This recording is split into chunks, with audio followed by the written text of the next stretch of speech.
ఇవేంటి news papers. So వార్తా పత్రికల్లో కనబడుతున్న ప్రతి న్యూస్ నిజమేనా? సరే, ఒకవేళ నిజం ఉంటే ఎంత పర్సెంట్ దీంట్లో నిజం ఉంది? అబద్ధమైతే ఎంత పర్సెంట్ అబద్ధాన్ని మనం చదువుకుంటున్నాం? అసలు ప్రపంచవ్యాప్తంగా ఈ ప్రెస్ ఫ్రీడమ్ అనేది వివిధ దేశాల్లో ఎలా ఉంది, భారత్లో ఎలా ఉంది, మన చుట్టుపక్కల ఉన్న దేశాల్లో ఎలా ఉంది, ప్రపంచంలో టాప్ ప్లేస్ లో ఎవరున్నారో అత్యంత దయనీయమైన స్థానంలో ఏ దేశాలు మనం కనబడుతున్నాయి? ఇలాంటి టాపిక్ గురించి మనం ఈ వీడియోలో ఇన్ డీటెయిల్ గా మాట్లాడుకుందాం. అయితే ఇక్కడ లాజిక్ ఏంటంటే, ప్రతిసారి ఎగ్జామినర్ ఈ పాయింట్స్ ని స్ట్రెస్ చేస్తూ ఎగ్జామ్ లో అడగడం జరుగుతుంది. మన దేశం సిచ్యువేషన్ ప్రెసెంట్ ఎలా ఉంది, ఇంతకుముందు పోల్చుకుంటే ఇప్పుడు ఎలా ఉంది, ఏ సంస్థ దీన్ని రిలీజ్ చేస్తుంది, ఇలాంటి టాపిక్స్ ఎవ్రీ టైం మీరు యూపీఎస్సీ నుంచి మొదలుకుంటే స్టేట్ పిఎస్సి వరకు మీరు ఏ ఎగ్జామ్ అని రాసుకోండి, రిపోర్ట్స్ మీద ఒక క్వశ్చన్ 100% అడగడానికి, ఒక్క మార్క్ని గెయిన్ చేయడానికి మనకి ఇక్కడ ప్రాబిలిటీ ఉంది. జనరల్గా ఇలాంటి రిపోర్ట్ని మనకి మే 3 టైం రిలీజ్ చేస్తుంటారు. అయితే ఇక్కడ ఫస్ట్ ఆఫ్ ఆల్ దీన్ని రిలీజ్ చేస్తున్న ఆ సంస్థ పేరు ఏంటంటే that is reporters without border. ఓకేనా, రిపోర్టర్స్ వితౌట్ బార్డర్. ఇది మనకి ఫ్రాన్స్ బేస్ గా కనబడుతున్న ఒక సంస్థ. ఈ సంస్థ ఏమంటుందంటే, గడిచిన 25 ఏళ్ళు చూసుకుంటే పత్రిక స్వేచ్ఛ అనేది కంప్లీట్ గా దయనీయంగా అత్యంత క్లిష్టమైన పరిస్థితుల్లోకి దిగజారిందని చెప్పడం జరుగుతుంది. మీరు ఇంగ్లీష్ మీడియమే కానీ తెలుగు మీడియమే కానీ whatever the medium you are belonging to, మీ ఎగ్జామినర్ కి మీకు మధ్య నేను వారధిగా నిల్చున్నా, ఒక మార్క్ ఇచ్చే బాధ్యత నాది. నేను ఏదైతే చెప్తున్నో అది మాత్రమే మీరు నోట్బుక్ లో నోట్ చేసుకోండి, సరేనా? సరిగ్గా చూద్దాం. రిపోర్టర్స్ వితౌట్ బార్డర్ వాళ్ళు దీనికి ఇవ్వడం జరుగుతుంది. వీళ్ళు ఏమంటారంటే, మొత్తం 180 దేశాలకి వీళ్ళు సర్వే చేస్తే ఈ సర్వేలో భారత్ 157 ప్లేస్ లో కనబడడం జరుగుతుంది. 157 ప్లేస్ అండి, ఎక్కువ వస్తే అది గొప్ప అనుకోకండి.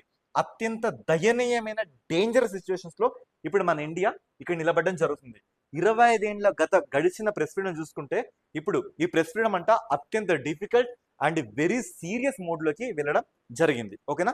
సరే, యాక్చువల్ గా వీటి ఏ పారామీటర్స్ మీద మెజర్ చేస్తారు అంటే, ఒక దేశంలో ప్రెస్ క్షీణించింది అని చెప్పడానికి వాటికి ఉన్న కొన్ని పారామీటర్స్ ఏంటి? ఫస్ట్ పారామీటర్ ఏంటంటే, ఆ దేశంలో పొలిటికల్ ఎన్వైరన్మెంట్ ఎలా ఉంది అంటే, రాజకీయ వాతావరణం ఆ దేశంలో మనకి ఎలా కనబడుతుంది. ఫస్ట్ ప్లేస్ ఇది. అంటే అక్కడ రాజకీయ నాయకులు ఆ దేశాన్ని శాసిస్తున్నారా? ఓకే, సో శాసిస్తున్నారా లేదా? ఓకే, ఇక్కడ ఈ యాడ్స్ చూసుకోండి. ఓకేనా? సో నేను ఇక్కడ ఏ పార్టీని ఎవరు నేను అనట్లేదు, అన్ని పార్టీలు అంతేనండి. ఓకేనా? సో మరి ఎలా ఉంది అక్కడ పత్రిక స్వేచ్ఛ? మరి అదొకటి. నెక్స్ట్ లీగల్ ఫ్రేమ్వర్క్ అంటే చట్టాలు ఆ దేశంలో ఎంతవరకు అప్లై అవుతుంది 100%. నెక్స్ట్ ఎకనామిక్ కండిషన్స్ అంటే దేశంలో ఆర్థిక స్థిరత్వం ఎలా ఉంది. సోషల్ కాంటెక్స్ట్ అంటే ఆ దేశంలో సామాజిక ధోరణి ఎలా ఉంది అంటే ప్రజల యొక్క నైతిక బాధ్యత ఎలా కనబడుతుంది. ఇక సేఫ్టీ ఆఫ్ ది జర్నలిస్టులు. ఓకేనా, ఈ జర్నలిస్టులకు సంబంధించిన వీళ్ళ రక్షణ ఎలా ఉంది. ఎవరైనా నీతి నిజాయితీగా న్యూస్ రాస్తే కొంతకాలం తర్వాత పలానా జర్నలిస్ట్ యాక్సిడెంట్ చనిపోయాడు, పలానా జర్నలిస్ట్ ఇంట్లో ఉరేసుకొని చనిపోయాడు, పలానా జర్నలిస్ట్కి ఏమని తెలియదు ఆకస్మికంగా హాస్పిటల్ ఇలాంటి న్యూస్ వింటూ ఉంటారా? అదే అదే అదే మరి జర్నలిస్ట్ రక్షణ ఎలా ఉంది? ఎలా ఉంది ఇక్కడ జర్నలిస్ట్ రక్షణ? ఓకే, సో అప్పుడెప్పుడో తెలంగాణ మూమెంట్లో ఒకటి చదివానండి. మనకి షోయబుల్లా ఖాన్ అనే ఒక జర్నలిస్ట్ ఉంటారు, నీతిగా నిజాయితీగా రాసినందుకు తన 2 చేతుల్ని కాచిగూడ రైల్వే స్టేషన్ దగ్గర నరికేయడం జరుగుతుంది. మరి అలాంటి సంఘటనలు నాటి నుంచి నేటి వరకు జరుగుతున్నాయి. ఇంకా మీరు గట్టిగా చూసుకుంటే 1878 ఆ టైంలో లార్డ్ లిట్టన్ అనే ఒక వైస్రాయ్ ఉంటాడండి. ఈ లార్డ్ లిట్టన్ అయితే ఏకంగా మన దేశంలో వెర్నాక్యులర్ ప్రెస్ యాక్ట్ ని తీసుకురావడం జరిగింది. Vernacular vernacular so vernacular press act ని ఈయన ఏకంగా వెర్నాక్యులర్ ప్రెస్ యాక్ట్ ని తీసుకురావడం జరిగింది. వెర్నాక్యులర్ ఏంటంటే, సో ఇప్పుడు స్థానిక భాషలో మనం రాస్తాం కదా, ఆ పేపర్లన్నీ బ్యాన్ అన్నట్లుగా అలాంటి ఒక యాక్ట్ ని ఆటని తీసుకోవడం జరిగింది. లార్డ్ లిట్టన్ తీసుకొస్తే ఈ యాక్ట్ ని లార్డ్ రిప్పన్ అనే మరొక వైస్రాయ్ దాన్ని తీసివేయడం జరిగింది. అలాంటి భయంకరమైన యాక్ట్ లో నాటి నుంచి నేటి వరకు మనం చూస్తూనే ఉన్నాం. అయితే ఇక్కడ మనకి టాప్ కంట్రీస్ ఏంటి అంటే, పత్రిక స్వేచ్ఛ 100% సేఫ్ రా ఈ దేశంలో అన్న దేశాలు ఏంటంటే, ఇగో నార్వేనండి. ఈ నార్వే 10వ వరుసగా ఇది టాప్ 1 ప్లేస్ లో నిలవడం జరిగింది. మరి సెకండ్ ప్లేస్ లో చూసుకుంటే నెదర్లాండ్, ఎస్టోనియా, డెన్మార్క్, స్వీడన్. చూసుకోండి ఇవన్నీ కూడా ఏంటి, యూరోపియన్ కి సంబంధించిన దేశాలు, European nations. Finland, Iceland, Switzerland, Luxembourg, Portugal. ఇక్కడ మీకు 10కి 10 దేశాలు ఎక్కడి నుంచి కనబడుతున్నాయి మీకు? ఓన్లీ దే ఆర్ ఫ్రమ్ ఐరోపా కాంటినెంట్. ఓకేనా, అక్కడ నుంచి మాత్రమే మనకు కనబడుతున్నాయి. ఇక వరస్ట్ ప్లేస్ లో ఉన్న దేశాలు చూసుకుందాం. ఎస్, మీ మైండ్ కి ఒకటి గుర్తొచ్చింది, ఎవరు? Kim Jong Un, north Korea. అదే కదా, అంతకంటే వరస్ట్ దేశం ఒకటి ఉంది. ఓకేనా, సో ఇక్కడ చూసుకుందాం. 180 దేశాలు కదా మన సర్వే చేసింది. ఈ 180 దేశాల్లో 180వ ర్యాంకు సాధించిన దేశం ఏంటంటే ఎరిత్రియా అండి. ఇక ఎరిత్రియా అని రాసిన మరి ఈ దేశంలో ఎంత దయనీయంగా మనకి ఆ జర్నలిజం కనబడుతుంది చూడండి. ఎరిత్రియా 180 ప్లేస్, 179 నార్త్ కొరియా, ఇగో దీని అధ్యక్షుడే కిమ్ జాంగ్ ఉన్, ఓకేనా, సింపుల్ కిమ్ మామ అంటుంటారు. China 178, Iran 179, 177, Saudi Arabia 176, Afghanistan 175, Vietnam 174, Turkmenistan 173, Russia 172, Azerbaijan 171 ప్లేస్లో మనకి కనబడుతున్నాయి. అంటే జర్నలిజం ఎంత నీచమైన సిచ్యువేషన్కి వెళ్ళిందో ఇంతకంటే బెస్ట్ ఎగ్జాంపుల్స్ మనకి లేవు. ఇక తర్వాత మేరా భారత్ మహాన్, మనమే ప్లేస్లో ఉన్నాం, 157వ ప్లేస్లో ఉన్నాం మనం. సరే, 150 ప్లేస్ చూసుకుంటే ఇదే భారత్ 2014లో మనం 140 ప్లేస్లో ఉన్నాం. మరి 140 ప్లేస్ నుంచి ప్రతిసారి మనం డిక్రీజ్ అవుతూనే ఉన్నామండి. ఇప్పుడు 140 నుంచి 150 ప్లేస్కి వచ్చినాం. సరే, మనం ఈ ప్లేస్కి వచ్చాం. మన పక్కనున్న దేశాలు అంటే భూటాన్, బంగ్లాదేశ్, నేపాల్, మాల్దీవులు, పాకిస్తాన్, శ్రీలంక, వీళ్ళ ప్లేస్లలో చూసుకుందాం, ఓకేనా. సరే, ఇక్కడ ఇండియా ప్రకారం చూసుకుంటే మన పక్కన నేపాల్, ఇక వీడి ర్యాంక్ 87 అండి. మరి ఇండియా ర్యాంక్ చూసుకుంటే 157, ఓకేనా. నేపాల్ ర్యాంక్ 87. మరి ఇక్కడ మన కింద కనబడుతున్న ఈ మాల్దీవ్స్, వీళ్ళ ర్యాంక్ 108. ఇక్కడ కనబడుతున్న శ్రీలంక ర్యాంక్ చూసుకుంటే 134, 134. మరి ఇక్కడ కనబడుతున్న భూటాన్ ర్యాంక్ చూసుకుంటే దిస్ ఇస్ 150. బంగ్లా చూసుకుంటే 152.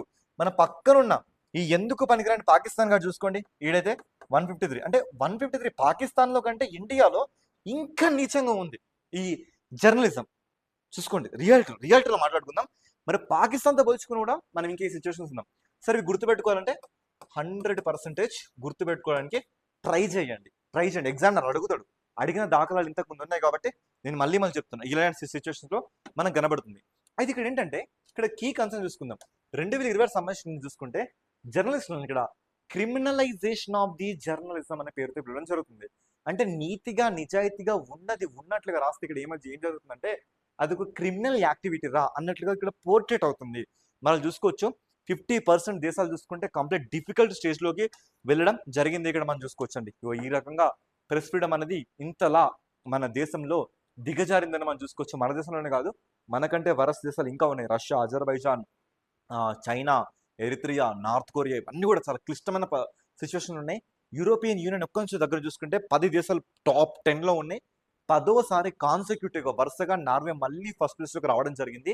ఇండియా చుట్టుపక్కల చూసుకుంటే పాకిస్తాన్ కానీ, బంగ్లాదేశ్ కానీ, భూటాన్ కానీ, శ్రీలంక కానీ, మాల్దీవ్స్ కానీ, అవన్నీ కూడా మాకంటే బెస్ట్ పర్ఫార్మింగ్ చేయడం జరుగుతుంది, ఓకేనా. ఇలా మనం దీన్ని చూసుకోవచ్చు. బై ద వే మీకు ఇంకొక అవార్డుని పరిచయం చేయాలి. ఇక్కడ ఏంటంటే యునెస్కో, ఓకేనా. యునెస్కో అనగానే మీకు అందరు గుర్తొచ్చింది వరల్డ్ హెరిటేజ్ సైట్స్ కానీ, ఇంటాంజిబుల్ కల్చరల్ సైట్స్ కానీ, ఇలా మీకు కొన్ని గుర్తొస్తుంటాయి. అదొకటి కాకుండా యునెస్కో ఇక్కడ మనకి ప్రపంచ శాంతిని పోర్ట్రేట్ చేసే విధంగా, కాంట్రిబ్యూట్ చేసే విధంగా ఇక్కడ ఒక అవార్డు ఇవ్వడం జరుగుతుంది. ఆ అవార్డు ఏంటంటే గిల్మెర్రో కానో అవార్డు, ఓకేనా. ఆ అవార్డు పేరేంటి? గిల్మెర్రో, ఓకేనా. సో గిల్మెర్రో కానో అవార్డు. మరి గిల్మెర్రో ఎవరు సార్? ఈయన ఎవరంటే అసాసినేట్ చేయబడ్డ ఒక జర్నలిస్ట్ అండి, ఓకేనా. అసాసినేట్ అంటే అత్యంత బ్రూటల్ గా చంపబడ్డ ఒక జర్నలిస్ట్. ఎందుకంటే నీతిగా నిజాయితీగా తను వార్తలు రాయడమే తను చేసిన తప్పు. అలా ప్రపంచంలోనే ఒక బ్రూటల్ రాజకీయ నాయకుల మాఫియా చేతిలో అసాసినేట్, చంపబడ్డ, మర్డర్ అయిపోయిన ఒక పర్సన్ గిల్మెర్రో ఖాన్ చూసుకోవచ్చు. తనకి ట్రిబ్యూట్ గా, ఓకేనా, అంటే తనకి నివాళి అర్పించడానికి మనం ఇలాంటి అవార్డ్స్ ని ఇవ్వడం జరుగుతుంది. ఇలాంటి అవార్డ్స్ ఎప్పటి నుంచి ఇస్తున్నామంటే 1997 నుంచి ఇవ్వడం జరుగుతుంది. అది కూడా యునెస్కో దీన్ని ప్రదానం చేయడం జరుగుతుంది. ఈసారి ఈ అవార్డు ఎవరికి వచ్చిందంటే సూడాన్ దేశానికి సంబంధించిన ఈ జర్నలిస్ట్. తన పేరేంటంటే సిండికేట్. ఎస్, మీరు విన్న నిజమే, తన పేరే సిండికేట్, ఓకేనా. సిండికేట్ కి ఈసారి అవార్డు ఇవ్వడం జరుగుతుంది. ఇది ఒక్క పాయింట్ అయితే నోట్ చేసుకోండి. జనరల్ గా ఇలాంటి టాపిక్స్ పర్సన్స్ ఇన్ న్యూస్ లో భాగంగా అడగడం జరుగుతుంది. దీన్ని అడగడం జరుగుతుంది.